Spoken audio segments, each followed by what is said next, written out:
116ഓളം രാജ്യങ്ങളിലേക്ക് കുരങ്ങുപനി വ്യാപിച്ചതിനെ തുടർന്ന് ലോകാരോഗ്യ സംഘടന ആഗോള ആരോഗ്യ അടിയന്തരാവസ്ഥ പ്രഖ്യാപിച്ചിരിക്കുകയാണ്.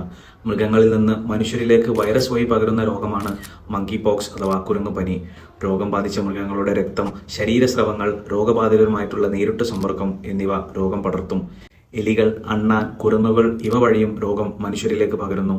രോഗലക്ഷണങ്ങൾ പ്രകടമാകാൻ എടുക്കുന്ന സമയം 1 മുതൽ 3 ആഴ്ച വരെയാണ്. പനി, കഠിനമായ തലവേദന, കയലവീക്കം, സന്ധിവേദന, പുറംവേദന, ഊർജ്ജക്കുറവ്, പനിക്കു ശേഷം മുഖത്തും കൈകാലുകളിലും ജനനേന്ദ്രിയങ്ങളിലും കണ്ണിന്റെ ഉള്ളിലും കാണുന്ന കുമിളകൾ എന്നിവയാണ് ഇതിന്റെ പ്രധാന ലക്ഷണങ്ങൾ. ഈ പറയുന്നവയാണ് പ്രതിരോധ മാർഗങ്ങൾ. രോഗബാധിതരായ മൃഗങ്ങളുമായിട്ട് നേരിട്ടുള്ള സമ്പർക്കം ഒഴിവാക്കുക. ഇവയുടെ മാംസം, ശരീരസ്രവങ്ങൾ എന്നിവയുമായിട്ട് നേരിട്ടുള്ള സമ്പർക്കം ഒഴിവാക്കുക. മാംസം നന്നായി വേവിച്ചതിന് ശേഷം മാത്രം കഴിക്കുക. വൈറസ് ബാധ ഉണ്ടെന്ന് സംശയിക്കുന്ന രോഗികളുമായി ഇടപെടുമ്പോൾ അണുബാധ പ്രതിരോധ മുൻകരുതലുകൾ എടുക്കുക. ഈ ഇൻഫർമേഷൻ നിങ്ങൾക്ക് ഉപകാരപ്പെട്ടെങ്കിൽ മറ്റൊരാളിലേക്കും ഷെയർ